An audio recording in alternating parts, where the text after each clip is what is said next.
my backyard. It's gonna go fast and it's gonna go far. Fly around Jupiter, breakfast on Mars. Building a spaceship in my backyard.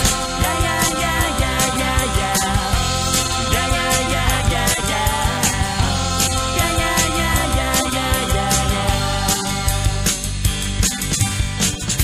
I'm building a spaceship behind my home, made out of plywood, painted silver like chrome, aluminum foil and a plexiglass dome. Somebody give me Art Bell on the phone. Yeah, yeah, yeah, yeah, yeah, yeah. Yeah, yeah, yeah, yeah, yeah. Yeah, yeah, yeah, yeah, yeah, yeah, yeah.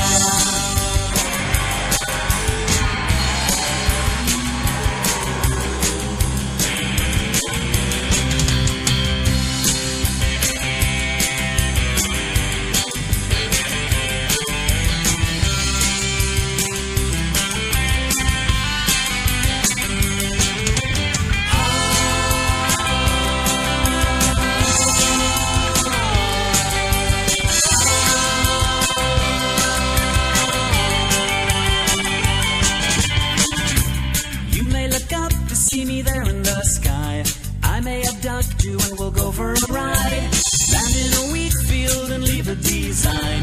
Take you to Mercury, watch the sunrise. I'm building a spaceship in my backyard. It's gonna go fast and it's gonna go far. Fly around Jupiter, party on Mars. Building a spaceship in my backyard. Yeah, yeah, yeah, yeah, yeah, yeah.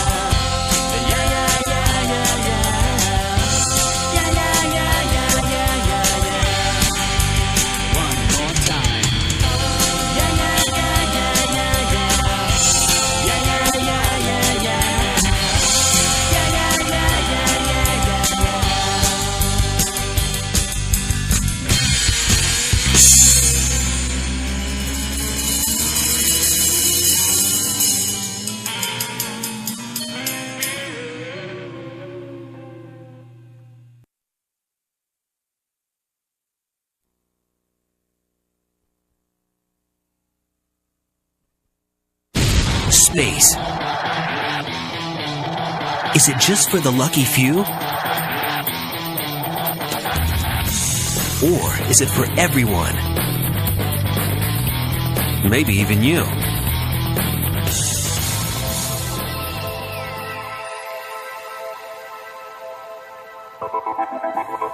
Our challenge is in front of us, and we've only begun. Burt Rutan's Spaceship One was the first to grab the headlines. 60% of the U.S. public want a chance to fly into space. You can dream, you can dare, you can take risks. Make your dreams come true. But now the real adventure begins, because hundreds of people are making plans, making rockets, and blasting off into the thin air. We're going to meet these brilliant and inspiring people who aren't afraid to strap themselves in and light the fuse. We'll find out what makes them tick and why they've set their sights so high. And we'll talk to the experts to see if they're just space cadets or true space chasers. My dream. Our dream has always been Going to the moon. Colonizing Mars. Vacationing in space. The final frontier. I've always wanted to experience total weightlessness. G-force. I want to float up there in space. I want to fly. He's going to build a spacecraft. A rocket. A rocket.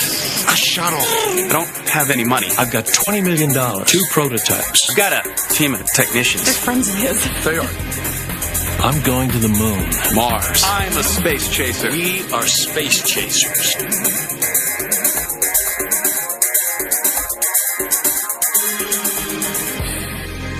He's either really brave or really crazy.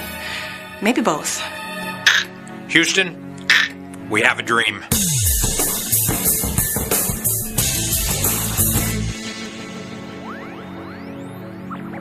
Meet Brian Walker. His personal space program has the perfect combination of unlimited ambition and zero bureaucracy.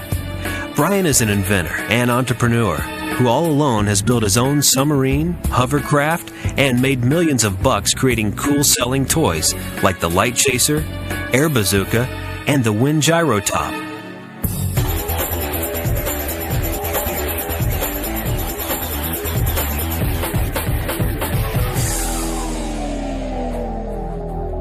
lot of people ask me, well, why do you want to build this rocket? What do you want to do? Why do you want to go into space? I grew up in the 60s when the space program was just beginning.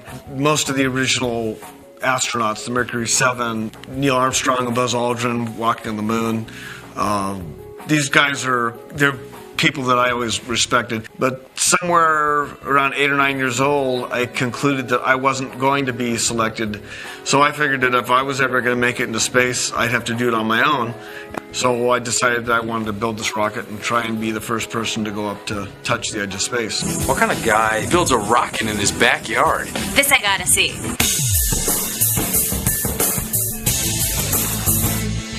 This was my test rocket, and this was designed to carry me up to about 15,000 feet in the upper section where the capsule is, and then I was going to skydive from it while this came down under its own parachute. It has never been done before where a private citizen launched vertically in a private rocket. The moment the engine was initiated, the clamps holding the rocket down would release, allowing the air pressure to come into play. That provided a 2,000-pound boost. Then you accelerate for the 14 or 15 seconds of fuel, and then it coasts.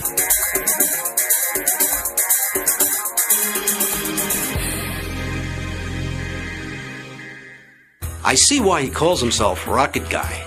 Now, inside the capsule, I would be standing, but I wouldn't be standing on my legs, because if I was standing in there, the launch G's would cause me to crumple. So I'd be wearing a regular skydiving rig, and then I would be suspended from a harness that was attached to the very top of the nose cone. And once the rocket launched, then the door had 2 handles on it. And as I pushed those handles forward, it would release the harness and the door catch, and I would simply just come right out like that. The moment I left this, I was no different than any skydiver jumping out of any airplane. This is way beyond bungee jumping. And the fins need to be really large if you want to have a good, stable airflow stability. So at launch, there was a secondary fin that fit in that upper groove that came out, and it actually made each fin almost 3 times its size that it is now. So these sections were held in place with a strap and a ripcord style pin. So once I reached about 100 miles an hour, that pin would pull, and those overlay fins, they would pop off of here.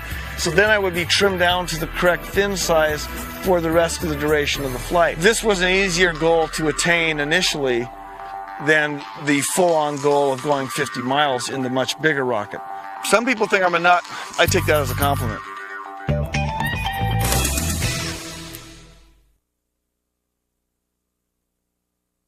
Since he was a kid, Brian Walker has dreamed of going into space. He has spent over $1 million of his own money to build the ultimate thrill ride, a spaceship.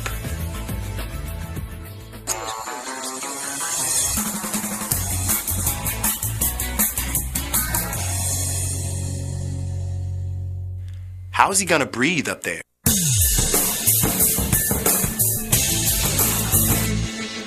So I actually purchased a spacesuit in Russia.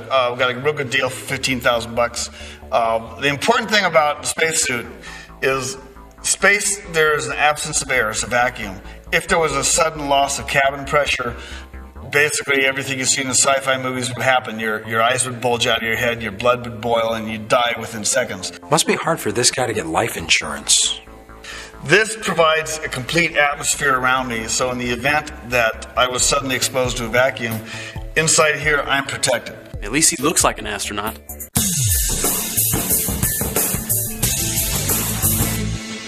When I accelerate in this rocket, I'm going to be pressed into my seat with a lot of G's, and I want to know that if I have to respond to an emergency situation, that I can do that. So I felt it was important to have a centrifuge of my own. My centrifuge is like any other centrifuge. It's a spinning arm that at one end there has a capsule you sit in. Instead of powering the arm with gears and powering it at the shaft, I just put a little ultralight engine on the other end.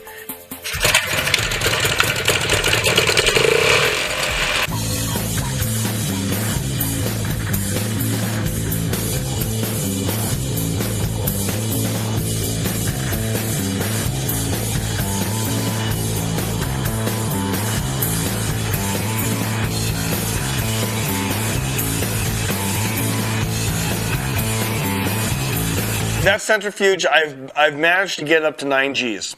That's as fast as I can get it going, and that's as much G's as I've been able to have it produce, which is plenty, because I won't experience any more than that on my flight. Important thing is being able to take the G's for an extended period of time. For instance, I may only experience 6 G's, but those 6 G's may last for a minute. And reaching 6 G's for 10 seconds and reaching 6 G's for a minute are 2 different things. Brian, what is your IQ? What if he starts spinning out of control? Also, if I get into a situation where I'm tumbling and rolling, I needed to get adapted to not becoming nauseous and experience vertigo from the tumbling action. So I built the MAD machine, and of course MAD is multi-axis disorientation.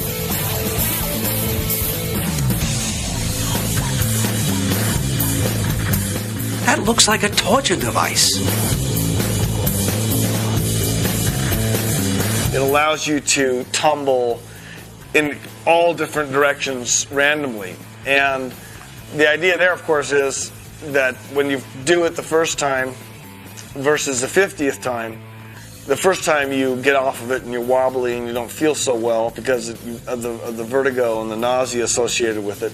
The 50th time you get off of it, you don't feel anything because your brain begins to make adjustments for your equilibrium distribution. It's just like an aerobatic pilot that has been flying for years.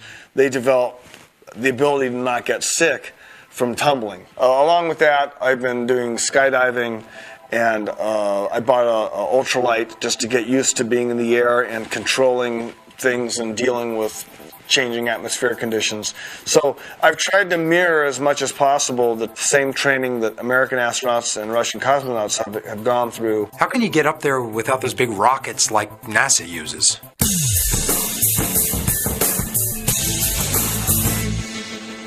A lot of the movies I saw as a child, science fiction movies like From the Earth to the Moon, First Man on the Moon. There was another movie in the 50s called When Worlds Collide. They had a giant rail that went down a hill and then up a mountainside, and the rocket actually rode a sled. So they actually launched and accelerated this rocket without having to use its own onboard fuel. And even at a very early age, to me, that made an ultimate amount of sense. What did the experts think of all this? Some of these coincidences aren't necessarily coincidental. For example, launching from the east coast of Florida will send the spacecraft on an eastbound trajectory using the Earth's rotation to help slingshot the spacecraft into space. And also, if something goes wrong, you end up in the Atlantic Ocean instead of crashing into a population center. So there are a lot of guesses that science fiction authors make, which fall in line with what scientists and engineers do as well. Science fiction exists because when science fiction writers write their fiction, somebody buys it. That is, science fiction writers have touched on something in the human spirit that gets us. I'm looking to do something now that's a little bit more in line with what I see as the future, and that is catapult-launched vehicles. A concept of a catapult rocket is I see as very basic. For instance, an aircraft carrier uses a catapult to launch airplanes because it has to, because the airplane could never accelerate fast enough on its own to get off the aircraft carrier. The idea of giving the energy to the rocket from a ground-based device is logical because it's cheap energy when you're not having to carry it on board. The space shuttle has a burn time of about 10 minutes, and yet it burns half of its fuel in the first minute. Talk about bad gas mileage.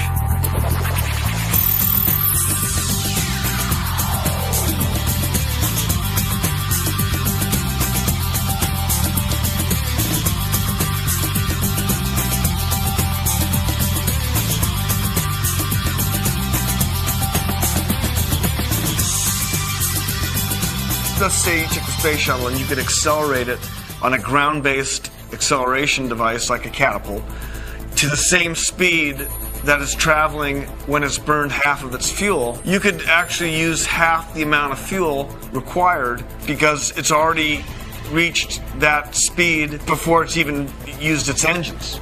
And since you didn't have to carry that amount of fuel in the first place, you'd actually have to take less than half because you weren't carrying that weight with you. Typical price per pound to orbit is something in the neighborhood of $10,000 a pound. Ah, the $20,000 paperweight. The magic number that people have been talking about for years is when you can get the price down to $1,000 a pound, that's when things are going to be exciting.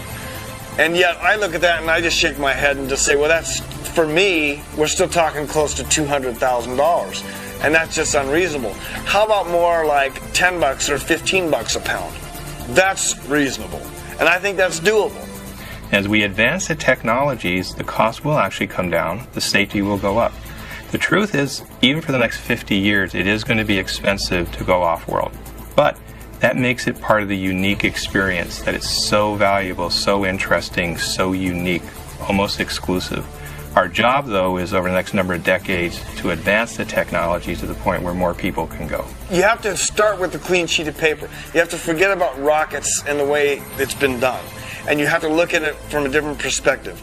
Not as a rocket, but simply as a projectile. Did he say catapult? This I gotta see. This is the catapult that's going to be launching the space plane.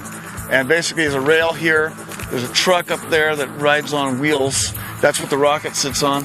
And then there'll be a 30-foot fiberglass bow on the front, making this a giant crossbow. So the cable or the winch here will pull that back to cock the bow. You load the aircraft on it, then you raise this up, and this gives it enough momentum that when it comes off of here, it's immediately aerodynamically stable, and it has a whole lot of momentum behind it, so it gives it a greater distance, and is a big safety factor because I'm not starting out on its own power. It's being actually hurled into the air, much like an aircraft carrier launches airplanes off the deck. When you think about it, NASA will spend more money on their Christmas party than I spend on my entire project.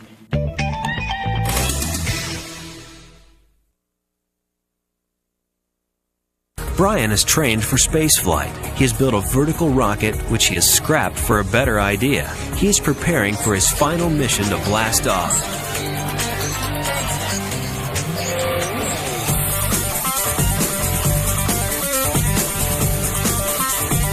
The off-the-shelf technology, OTS technology I'm using for this, means basically I am buying stuff that already exists, as far as at least the main components, and applying it to my needs. These pulse jets, for instance, were built in 1951 for military drones for target practice.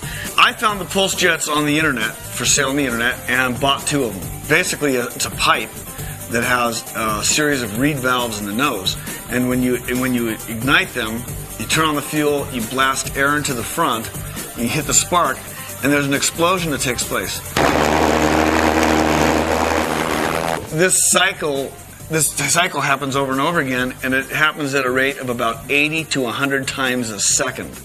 And so that's why it's called a pulse jet, because it's pulsing. There's nothing really in here that's exotic. There's nothing that's had to have been created that's never been done before. It's all pretty much using existing technology.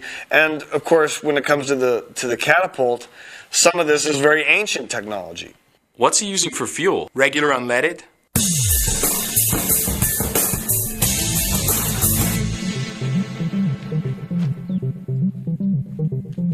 If you've ever gone shopping for rocket fuel, you might find yourself out of luck.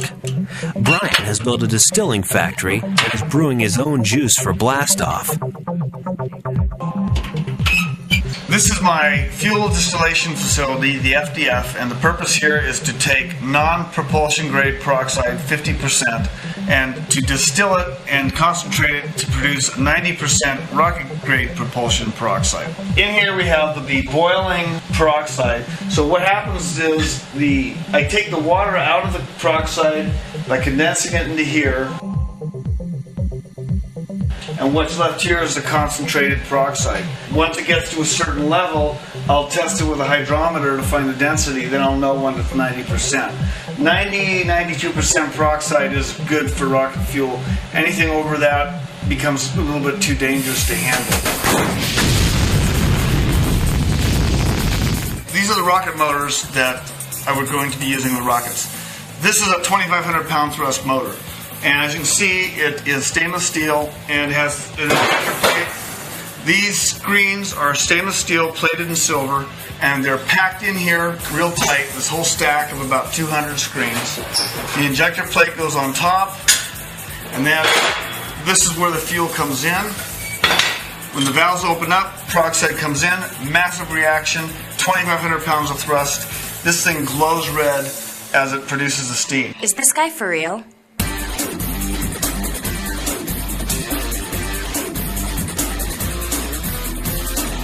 The Slingshot Viper was off-the-shelf technology, something that I could do on a much lower budget than I had originally planned on the first rocket, and something that was going to encompass all of the ideas that I have that I haven't seen done before. The rocket itself is shaped like an airplane, and it has wings and everything like an airplane, but it doesn't really fly per se. How's he planning on getting down?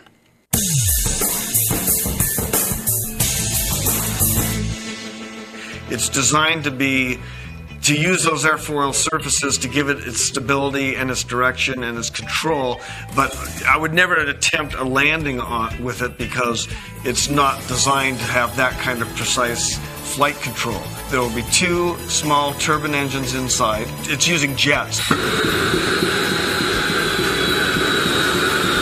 This will be catapulted with the engines firing, and it'll basically go at about an 80-degree angle in order to compensate for the diminishing air, because as the higher you get, obviously the atmosphere gets thinner.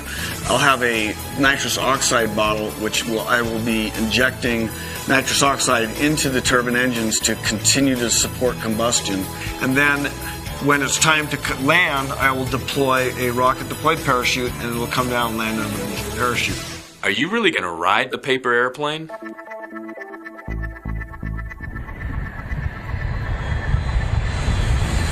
Then the first step is to spool up the 2 turbines inside. Once the turbines are running at full speed, then you fire the pulse rockets.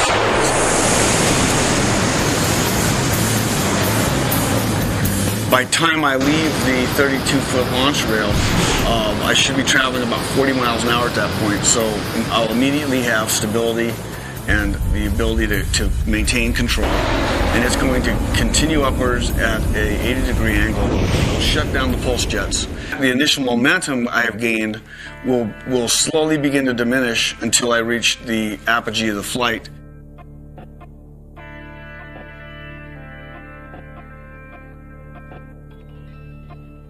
You get to that point where you can see the Earth's curve, you can see the thin blue line where the atmosphere is, and then above you is the black of space. That is a pretty thrilling thing to experience.